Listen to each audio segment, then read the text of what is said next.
Hindi nakapagpagas ang ilang motorista sa ilang gasolinahan sa Quezon City dahil naubusan na raw ng supply. Problema rin ng ilang namamasada.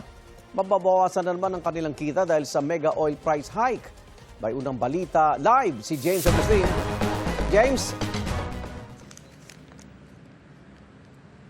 Igang, good morning. Maraming motorista yung humabol na makapagpakarga bago yung mega oil price hike ngayong araw. May ilang gasolinahan nga dito sa Quezon City na naikutan tayo na out of stock na ang diesel.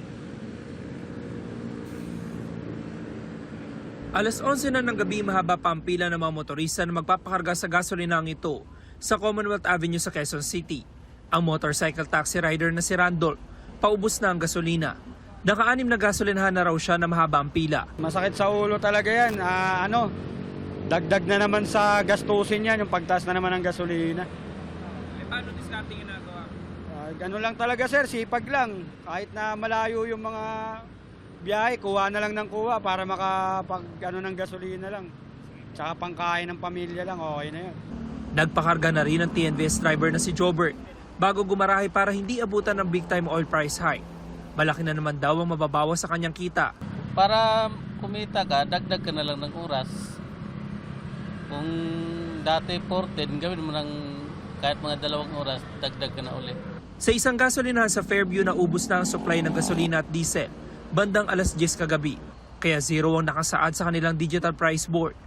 Magpapaharga pa man din sana si RB at kanyang katrabaho bago umuwi. Kanina, may gasolina kanina eh. Ngayon lang kami naubusan para makauwi. Ano yan? Tulak. Naglagay naman ng karatula sa gasolinang ito dahil out of stock ang diesel. Hindi raw sigurado ng mga pampatendan kung kailan magkakaroon ng supply. Epektibo ngayong araw ayon sa Department of Energy. Pinakamataas na pwedeng iakyat sa presyo ng diesel ay 10 pesos and 68 centavos per liter, 11 pesos and 77 centavos naman sa kerosene, at 3 pesos and 65 centavos sa gasolina. Ang dahilan ng panibagong bugso ng tensyon sa Middle East. Hanggang madaling araw marami ang humahabol na makapagpakarga. Gaya ng taxi driver na si Alex na ang kinita halos napunta lang daw sa 23 litro ng gasolinang pinakarga. Nangangamba siya na mababawasan pa ito dahil sa panibagong taas presyo. Ngayon nga, magkano lang kinikita ko rito? Siguro mga 400 na lang sa 24 oras akong biyahe. Kaya mahirap talaga. Kailangan matulungan kami na kahit paano, sana bumaba yung gasolina, hindi tataas. Para yung kita namin, sapat sa pamilya namin.